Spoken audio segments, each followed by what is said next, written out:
you're a parent, I have 3 kids, right? If you're a parent, you need to know which one of these things your kid is, right? So that you can, you know, adjust what you do to that so they'll respond. I'm convinced that this is hardwired in our head. And I don't know why. I don't know if anybody knows why. But it's certainly how we act, right? So for the orange, if you, like, say if you walked in, if I walked in my classroom, right? And I said, all right, and I held out a marker, right? So if I held out a marker and I said, all right, who wants to come to the board? Can you imagine, right? Who wants to come to the board?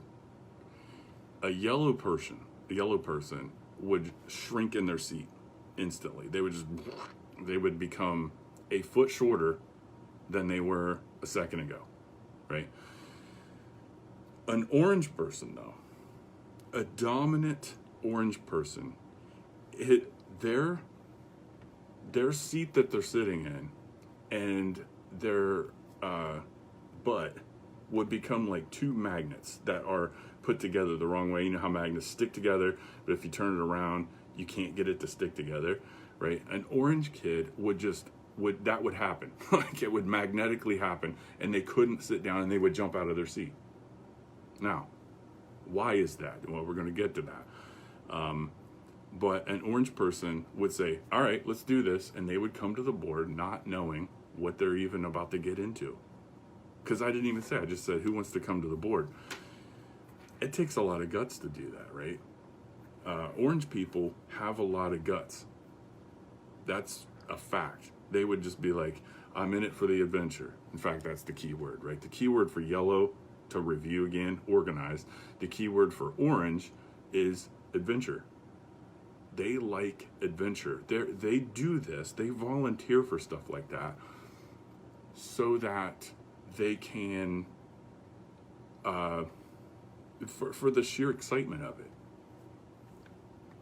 Yeah? So, after I'm done with these colors, by the way, I just started here on orange, but after I'm done with all this, I'm going to put together another episode, and it's going to be about how the colors relate to each other in terms of relationships, like amongst friends and amongst actual love type, husband and wife type relationships. And that's going to, I think, be pretty cool.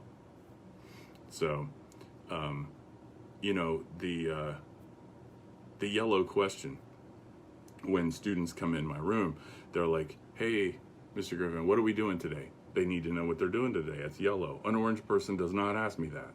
They don't care what we're doing today, because they would rather not know, because they love surprises, right? It's like, well, let's just do whatever, you know? That's the orange mentality. And that's not weakness. It's not a weakness. None of this that I'm going to talk about on these 4 things, I don't know if, you know, I hope you don't think that any of this stuff is weakness. It's just, they're all strengths, really. Like, everything I talked about on that yellow thing was a strength. And everything I'm going to talk about on the orange is a strength. So, you know, these people would volunteer, get out of their seat, come to the board. Now, as a teacher, you could lose control of that real quick. You know, that kid could take over that class if you do that. So you got to be smart if you're a teacher, you know. Yeah, that's a risky situation if you do that. Who wants to come to the board? I mean, you're just giving the control over right there. But I'm just, you know, illustrating that point. If I were to say, pass out a bunch of papers, you guys know, anyone listening to this, I guarantee you, has had papers passed out to you at some point in school. So go back to that for a second. If you've been out of school for a while, go back to that moment where you're sitting there with 28 other people and the teacher deals out the math worksheets, right? Like poker, like that. And you get these papers. Let's review again. What does a yellow kid do? A yellow kid, boom, starts working on it. right? Because this is the most comforting thing to a yellow person. They're like, okay, there's 15 questions on here.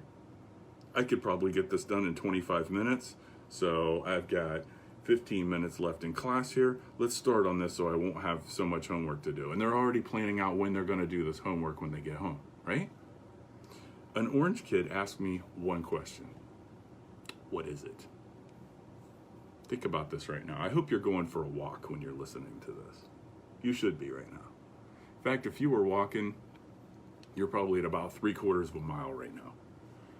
Or so, if you're walking really fast. Maybe a half mile if you're putting. All right, so we're about 11 minutes in. An orange kid would say one thing, and they couldn't help themselves. They may not even raise their hand. They would say, can we work together on this?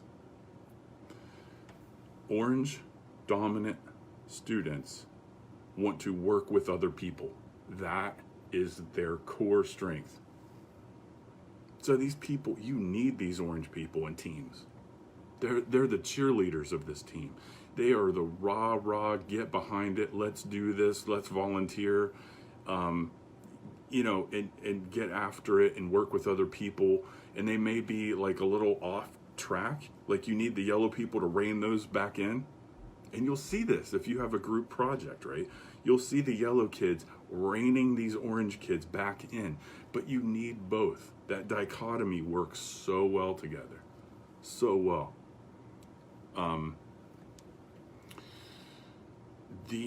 An orange person prefers spontaneous stuff or over rigid, planned out work.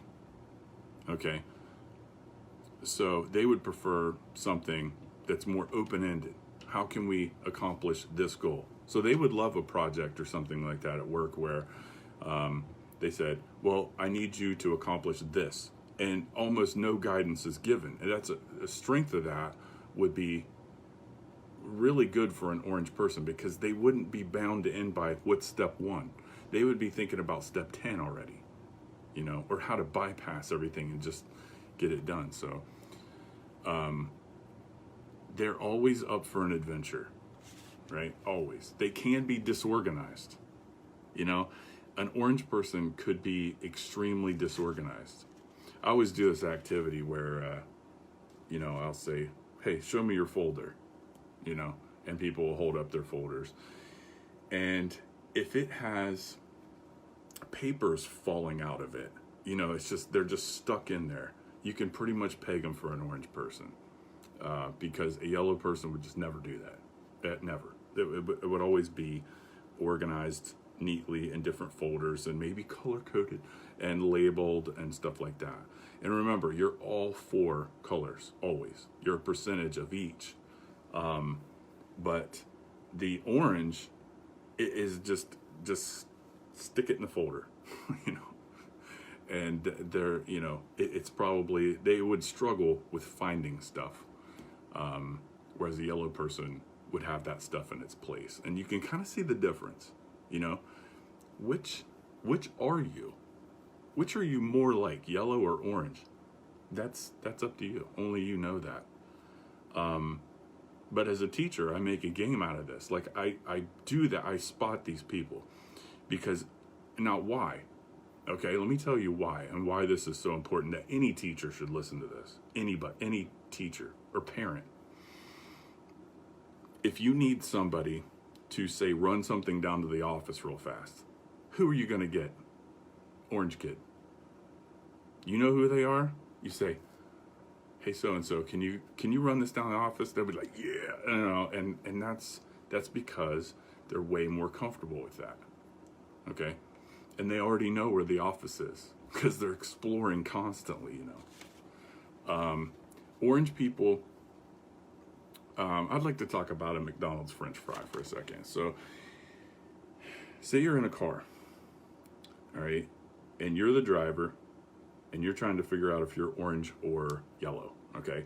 And you're the driver, and your friend's eating drive-through French fries, McDonald's fries. They're my favorite. And they drop one.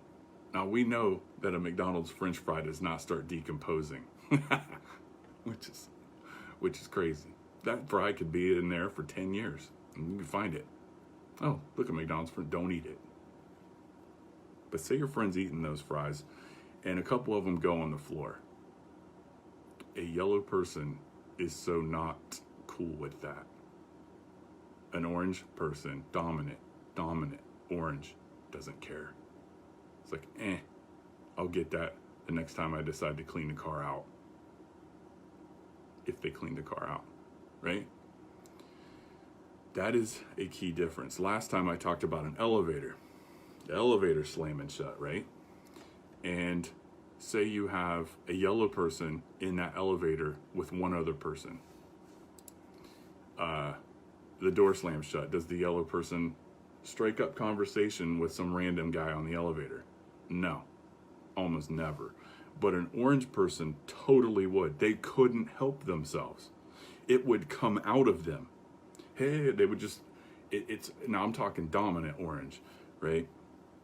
They would feel a built-in need. It would be so uncomfortable to just be silent during that situation.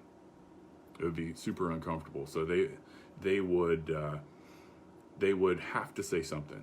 It's hot outside, isn't it? Or did you catch the score of the something? You know, something like that.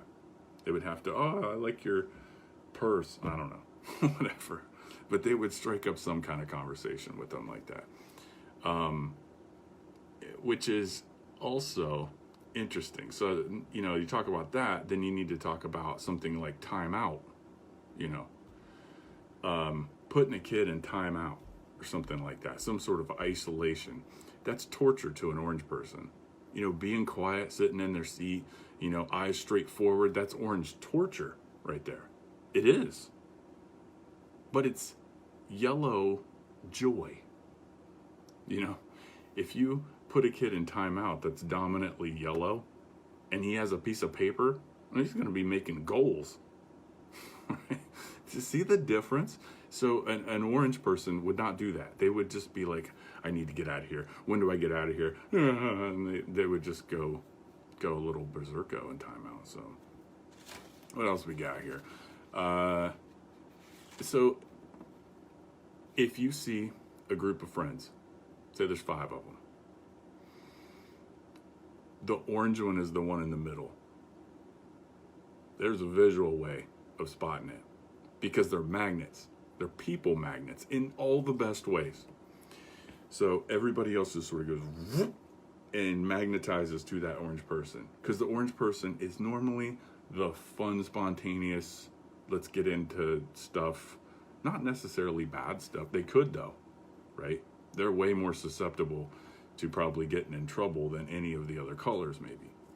I mean, it just would make sense. But the one in the middle, if you have a bunch of people walking down the hall, remember when we had hallways in school where people were walking down? Hopefully we have that soon again, but the orange one's the one in the middle. So that's a visual way to spot an orange person. They're normally the center of a group of friends.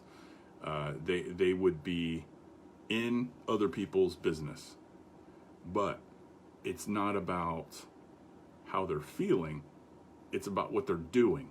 Let me say that again. An orange person a dominant orange person would be kind of hard to talk to about feelings. Okay? So if you were to tell a true dominant orange person a very personal thing that you need help with, they may not be able to help you very much. They may try to help you by saying, let's go hiking. That'll help. Dominant orange, like to the extreme max, right? But that's where they would struggle with. So their strength is being extroverted, so outgoing, but they may struggle with like sensitive stuff,